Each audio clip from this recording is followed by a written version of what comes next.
Welcome to the Trad Dads Podcast, where we examine cultural and political issues through the lens of traditional thought. All right, so in light of the continued Chinese Communist Party virus outbreak in the United States, I'd like to kind of follow up on the previous episode that discussed free trade, and I want to expand that, I think, to talking about open borders and really to see how much of an economic concept this open borders thing is. I'm going to link to the previous episode so you can find that easily down in the show notes where I discuss free trade. But I think this is going to be, I think part of the narrative should be, coming out of this, should be a much closer relationship between the concept of open borders and the concept of free trade. So I think in that sense, the libertarians definitely understand that those two things are closely linked. And I think the reason they understand that is because they are very focused on economics, and they understand sort of neoclassical economic theory very well.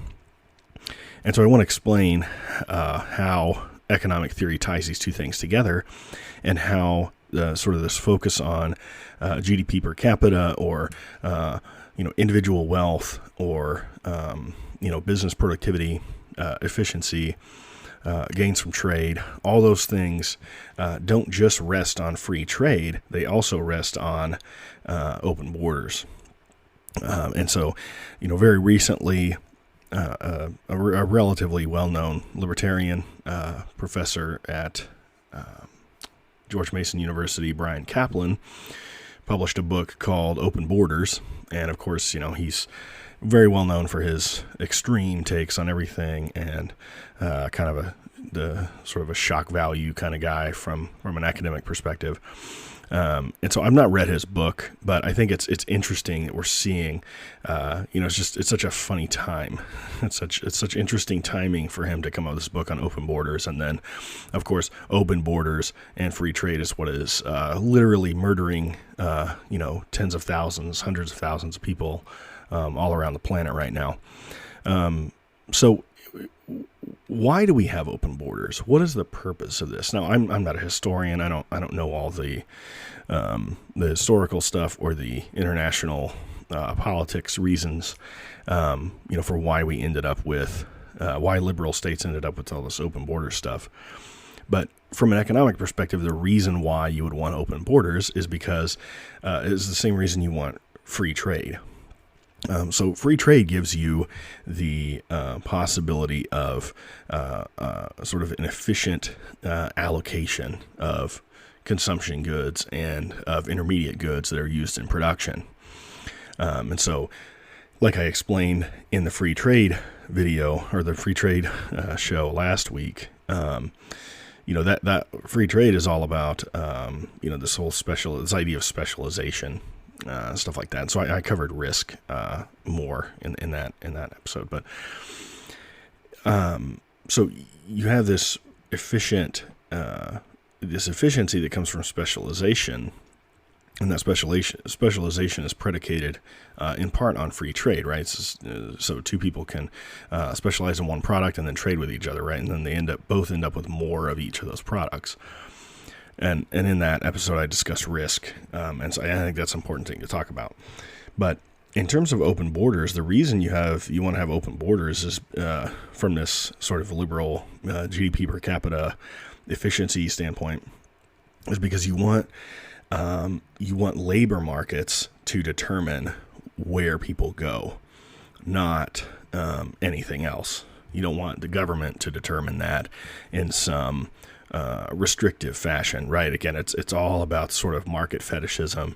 It's all about allowing businesses and the conscious decisions of business people and the conscious decisions of people, of individuals as sort of providers of economic value to determine where people go, when they go, and why they go. to different places. And so all of this other stuff is ignored. Social cohesion is ignored. The establishment and maintenance of cultures is ignored. None of that stuff is supposed to matter, except in the sense that those individual people who are sort of transacting labor in labor markets, only in as much as it matters to them does these things like culture, preservation of ways of living, preservation of social cohesion, only in as much as that matters for them. And I think what's interesting is that libertarians often see economics as this value-free thing. I don't think that's true, but they see it as value-free, but really what it is they have a set of values which are extremely liberal, right? Individualistic, in the extreme, right? The only thing, it's complete moral relativism, because the only morals that matter are those that the individual brings to bear, right? But the thing is that this system also pushes a certain type of morality. So the system is predicated on an individualistic type of morality, but it also incentivizes people to shift their morality and think only about sort of the movement of goods, right, and the movement of labor. So if free trade is about the movement of products and intermediate goods, then open borders is about the movement of labor, and thus people as nothing but generators of labor. And so when we think about open borders, and of course there's a gradient here, right? We can have completely closed borders all the way to completely open borders like Kaplan wants. And somewhere in between is where, we all fall, right, currently. And what's, so that's the reason why. The reason why is it facilitates markets. It facilitates specialization. It facilitates efficiency. So if we're going to say that there is a reason to not have borders as open as they are, right, to clamp down on them a little bit, or to be more careful about where the people that come into our country are coming from, then I think that it's useful to have some kind of understanding of where people are coming from when they say they like open borders. And I think, I've talked about open borders before, and I think, sort of it's important to not forget that open borders is not going to save everybody. You're not going to improve the conditions in the country that is that has a lot of out migration by moving all of the people, especially the most driven and intelligent and wise, right? By moving all those people out of that country. There simply are not enough resources in the countries that manage to do things well to save everyone on the planet. And you want smart, intelligent, wise people in those countries. So again, this has nothing to do with the specifics of the people in those other countries, right? You're always going to get called racist when you oppose anything less than completely open borders, right? But the reality is that if those people actually cared about the countries from which these people are coming, they would want smart, wise, intelligent people to stay in those countries. And these people are just simply not, the libertarian types are just simply not sophisticated enough to think about that.